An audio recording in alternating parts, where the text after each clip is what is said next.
I understood many Hinduism now only, because most of the Hindus doesn't know what Vedas is. But do you agree all Vedas scriptures and Vedas chapters, everything, is it correct?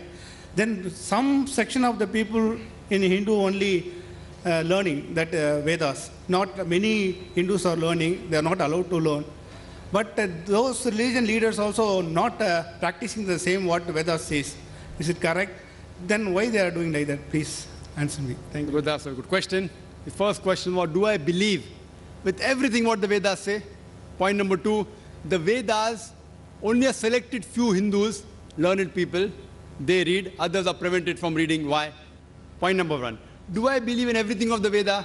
If you analyze, Allah says in the Quran in Surah Ra'd, chapter number 13, verse number 38, Allah says that we have sent a revelation in every age. لِكُلِّ أَجْلٍ كِتَابٍ. In every age we have sent a revelation. By name, only 4 are mentioned in the Quran: Torah, Zabur, Injil, and the Quran. The Quran is the last and final revelation of Allah subhanahu wa ta'ala, which was revealed to the last and final messenger, Prophet Muhammad sallallahu alaihi wasallam. Now, there's the person who asked me in Bombay also, that can I consider Veda to be the word of God? Do I consider Veda totally to be correct? See, by name, only 4 are mentioned: Torah, Zabur, Injil, and Quran. But there were many books revealed by Allah subhanahu wa ta'ala.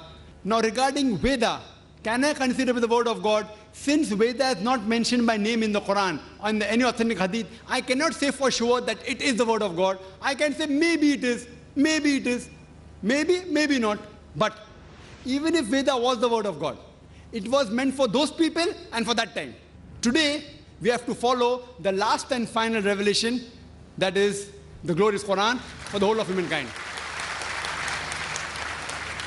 Regarding your question, do I believe everything in the Veda? Allah says in the Quran in Surah Baqarah, chapter number 2, verse number 79, فَوَيْلٌ لِلَّذِينَ يَكْتُبُونَ الْكِتَابَ بِأَيْدِيهِمْ ثُمَّ يَقُولُونَ هَذَا مِنْ عِنْدِ اللَّهِ لِيَشْتَرُوا بِهِ ثَمَنًا قَلِيلًا فَوَيْلٌ لَهُم مِّمَّا كَتَبَتْ أَيْدِيهِمْ وَوَيْلٌ لَهُم مِّمَّا يَكْسِبُونَ.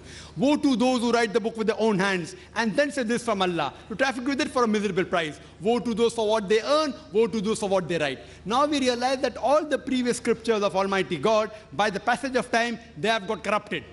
They have been changed. Today, we don't have the Injil in the pure form. The Bible that we have, it is not the Injil which was revealed to Isa alayhi salam.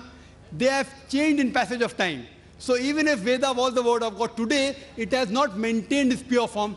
And all the Hindu scholars, they agree. So, Allah says in Surah Hijr, chapter 15, verse number 9, that we have revealed the Quran and we shall guide from corruption. Quran is also called as the Furqan, the criteria to judge right from wrong. So what I say, that whatever is matching with the Quran in the Vedas, I accept it to be true. What doesn't match, I leave it aside. Because Veda hasn't maintained its pure form according to the Hindu scholars. So what I say, whatever matches with Quran, I say I've got no objection. This part may be the word of God. But I don't agree everything of the Vedas. There are many unscientific points in the Veda. I can give a talk on that, which I don't intend giving. I can give hundreds of unscientific things mentioned in the Vedas. So what I say, that this is the Furqan, the criteria. You check with this. If it matches with this, we agree it to be that part as to be true. Hope that answers the question.